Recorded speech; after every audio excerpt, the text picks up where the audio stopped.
ہمایوں صاحب P T I سے آپ کا تعلق ہے, آپ لوگوں نے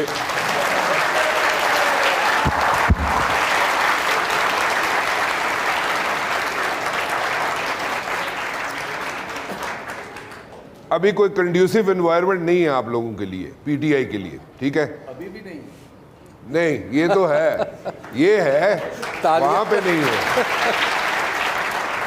تو آپ کے لیے کنڈیوسو انوائرمنٹ نہیں ہے, پھر بھی آپ کے بندے نکلے, آپ کے ووٹر سپورٹر نکلے, انہوں نے ڈبے میں ووٹ ڈالا صرف اس لیے کہ وہ جو ووٹ ڈالا ہے وہ آپ لوگوں کو ہی نکلے گا, وہ نکلا ووٹ.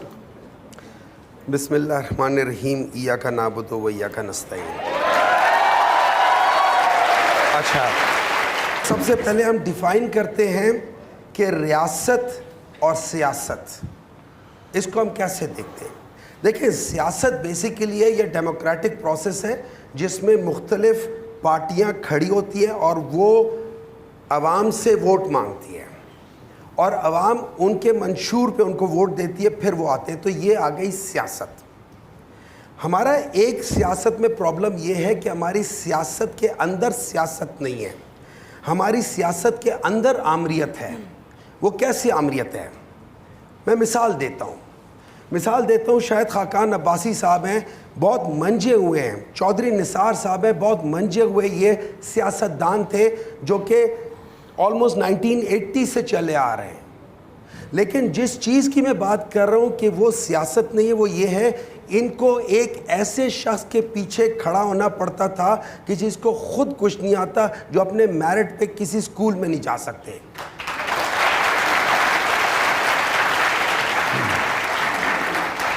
یہ چیز آپ لوگوں کو ڈس انفرینچائز کرتی ہے.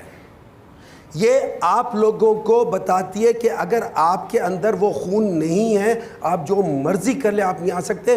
میں اس خاندان میں سے ہوں کہ 2013 تک ہمارے خاندان میں سے کسی نے ایک ووٹ نہیں ڈالا. لیکن ہم نے ووٹ کیوں ڈالا؟ میرے جیسے پروفیشنل لوگ جو کہ اپنے پروفیشن میں پوری دنیا میں بھی مانے جاتے ہیں, میں کیوں پالیٹکس میں آیا؟ کیونکہ ایک شخص نے مجھے بتایا کہ یار دیکھو, اگر تم نہیں آؤ گے تو پھر کون آئے گا. تو اس خلا کو پر کرنے کے لیے اس نے آپ سب کو اس بات پہ آمادہ کر دیا ہے کہ نکلو, اگر آپ کے پاس سمبل نہیں ہے تو ڈھونڈو کہ سمبل کیا ہے اور ادھر جا کے ووٹ دو. تو وہ ڈس انفرینچائز جو تھی, وہ ایک بندے کی جو اس کا ویژن ہے اس سے وہ ختم ہو رہی ہے, وچ از دا بیسٹ تھنگ. وہ آج بھی اگر چاہتا تو بیٹھ کے جیسے باقی لوگوں نے کہیں نہ کہیں ڈیل کر کے, کوئی باہر چلا گیا, کوئی ادھر ہو گیا, وہ گیا, وہ بھی کر سکتا تھا. اس نے نہیں کیا, اور یہی وجہ ہے کہ آپ سب لوگ اس کے نام پہ تالی بھی بجاتے ہو, اس کے نام پہ نکل کے ووٹ بھی دیتے ہو. یہ بھی نہیں دیکھتے ہو کہ آگے ہمایوں بیٹھا ہوا ہے, آگے شاید خاقان عباسی ہے, یا آگے آپ میں سے کوئی ایک شخص ہے جو کہ چلتا پھرتا ایک کھمبا ہے, لیکن آپ لوگوں نے ووٹ دیا. اور یہ پاکستان کی ہسٹری میں پہلی بار ہے. اب بات آ جاتی ہے ریاست کی, اور میں آپ کو بتاؤں گا پرابلم کہاں ہے. جب ہم ریاست کی بات کرتے تو یہ ٹرائیکوٹمی آف پاور ہے. اس میں پارلیمان ہے, اس میں ہماری جوڈیشری ہے, اور اس میں ہماری ایگزیکٹو ہے. Executive does not mean institutions like arm forces, institutions like other things. Executive means جو گورنمنٹ ہے, جو پرائم منسٹر ہے, اس کی کیبنٹ ہے, دیٹ جو کہتے ہیں نا ریفلیکٹ کرتی ہے ایگزیکٹو کو. لیکن یہاں پہ ایک بہت بڑا مسئلہ ہے. یہاں پہ مسئلہ ہے ہماری جوڈیشری کا. یہ ہماری وہ جوڈیشری ہے جنہوں نے 1954 میں ڈاکٹرائن آف نیسیسٹی سٹارٹ کیا تھا. اس ڈاکٹرائن آف نیسیسٹی نے آج تک ہم لوگوں کو یہاں رکھا ہے.